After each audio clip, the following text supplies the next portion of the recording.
Okay, y'all. People want me to finish the goddamn story, y'all. I ain't gonna lie, this is a long story.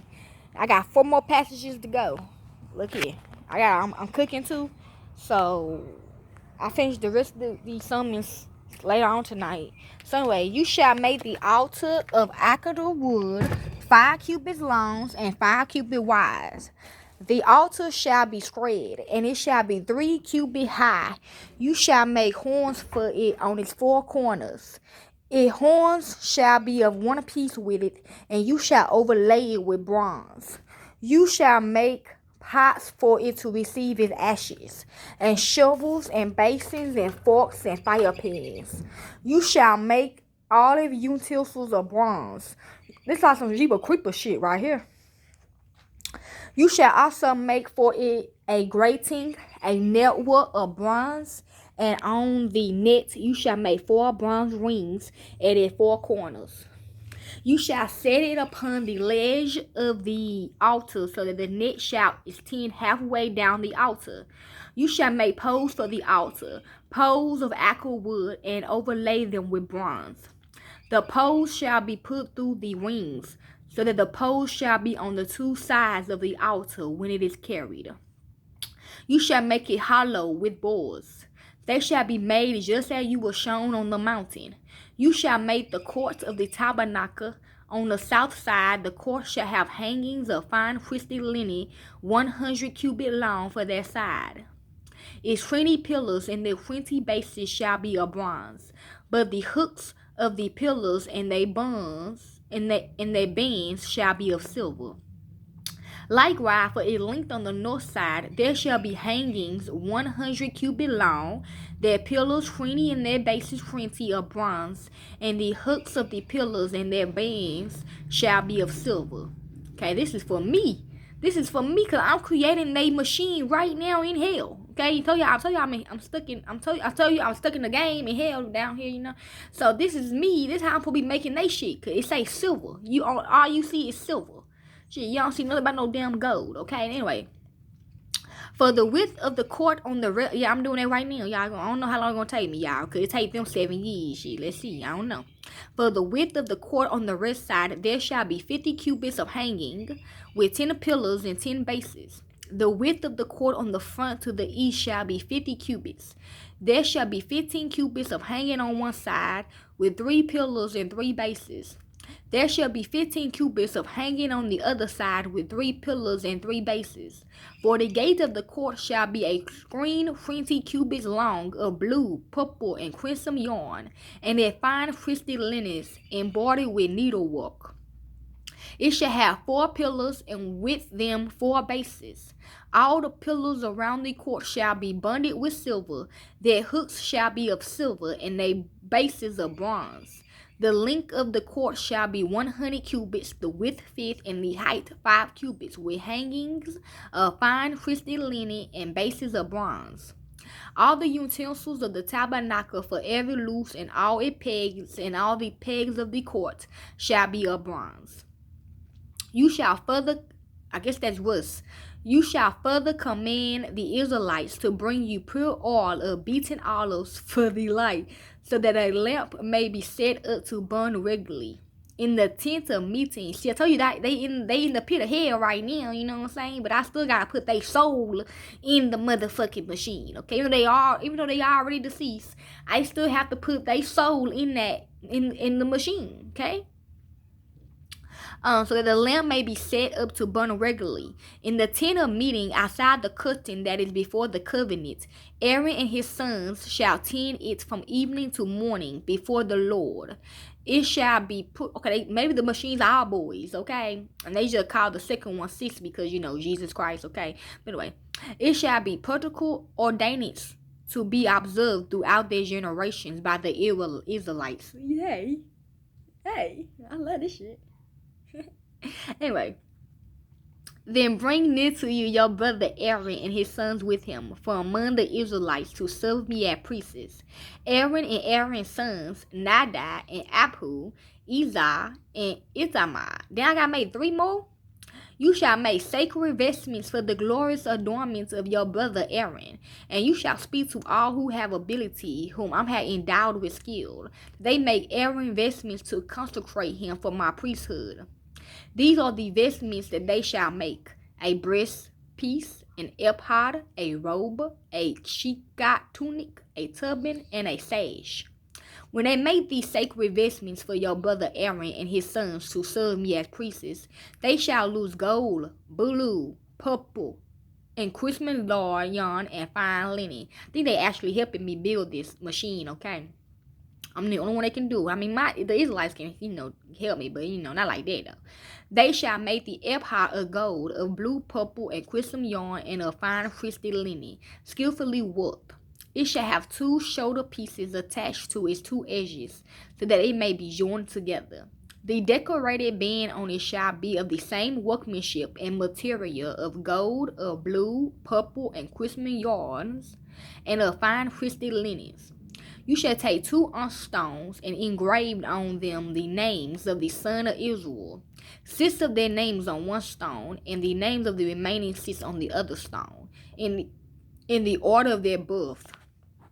As a gem cutter engraves signet, so you shall engrave the 2 stones with the names of the sons of Israel.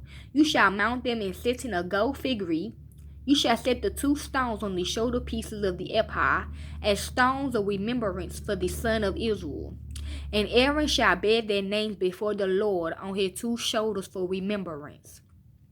You shall make settings of gold figure and the 2 chains of pure gold, twisted like cords, and you shall attach the corded chains to the settings. You shall make a breastpiece of judgment in skilled work. You shall make it in the style of the ephod, of gold, of blue, and purple, and crimson yarn, kind of like your chakras, and a fine twisted linen. You shall make it.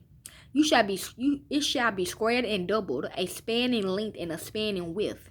You shall set in it 4 rows of stone, a row of carnelian, chrysolite, and emerald shall be the first row, and the second row a turquoise, a sapphire, and a moonstone, and the third row a jacinth, an agate, and an amethyst, and the 4th row a bear, an onyx, and a jasper. They shall be set in gold figure. There shall be 12 stones with names corresponding to the names of each son of Israel. Okay, those are the zodiac signs, y'all. They shall be like signets. They might be going in the box too. Each engraved with his name for the 12 tribes, all the holidays too, all the months too. The months going away too. You shall make for the breastpiece chains of pure gold, twisted like cords, and you shall make for the breastpiece 2 rings of gold, and put the 2 rings on the 2 edges of the breastpiece. You shall put the 2 cords of gold in the 2 rings at the edges of the breastpiece. The 2 ends of the 2 cords you shall attach to the 2 settings, and so attach it in front to the shoulder piece of the ephod. You shall make 2 rings of gold and put them at the 2 ends of the breastpiece. On its inside edge next to the ephod, you shall make 2 rings of gold and attach them in front of the lower part of the 2 shoulder pieces of the ephod. It is joining above the decorated band of the ephod. The breastpiece shall be bound by rings to the rings of the ephod with a blue cord, so that it may lie on the decorated band of the ephod, so that the breastpiece shall not come loose from the ephod. So Aaron shall bear the names of the sons of Israel in the breastpiece of judgment on his heart when he goes into the holy place for a continual remembrance from before the Lord. In the breastpiece of judgment you shall put the Urim and the Thummim, and they shall be on Aaron's heart when he goes in before the Lord. Thus Aaron shall bear the judgment of the Israelites on his heart before the Lord continually. You shall make the robe of the ephod olive blue. It shall have an opening for the head in the middle of it, with a woven binding round the opening like the opening in a coat of mail, so that it may not be torn.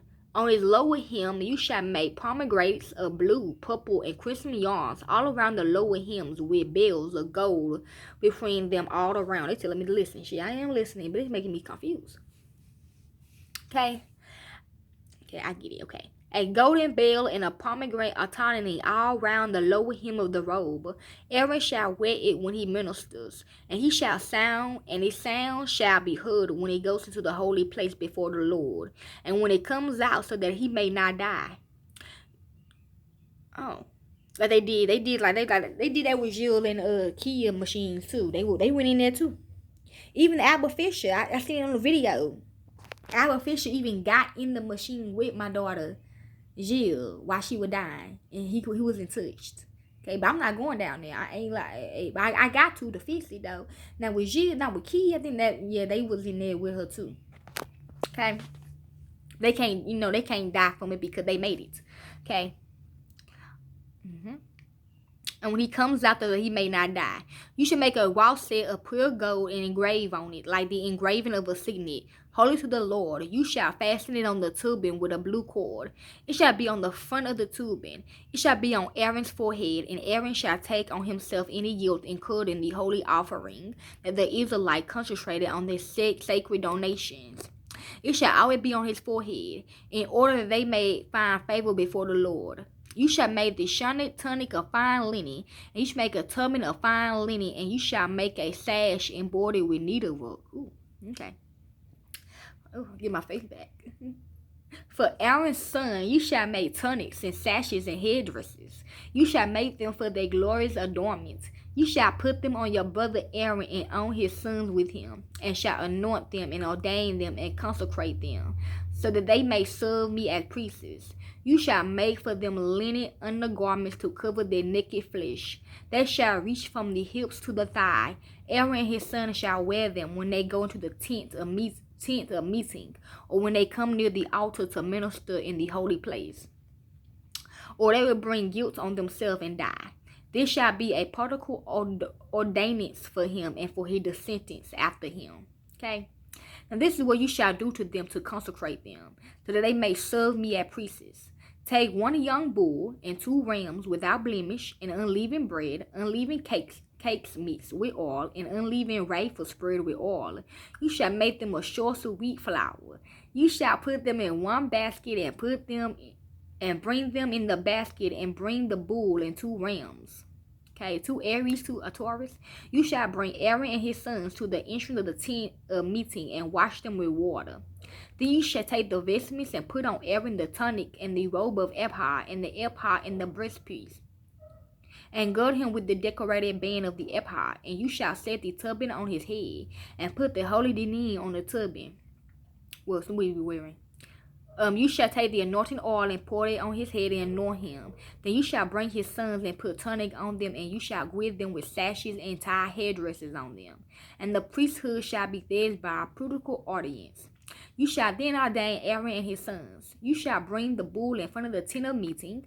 Aaron and his sons shall lay their hands on the head of the bull, and you shall slaughter the bull before the Lord. Yes, she needs the Taurus.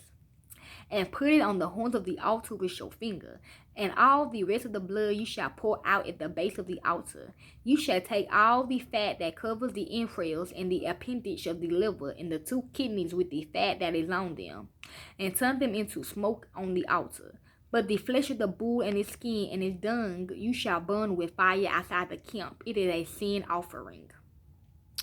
Then you shall take one of the rams, and Aaron and his sons shall lay their hands on the head of the ram, and you shall slaughter the ram, and shall take its blood and dash it against all sides of the altar. Okay? That means blowing their fucking brains out. Then you shall cut the ram into parts, and wash its entrails and its legs, and put them with its parts in its head. Turn the whole ram into smoke on the altar. It is a burnt offering to the Lord. It is a pleasing odor, an offering by fire to the Lord.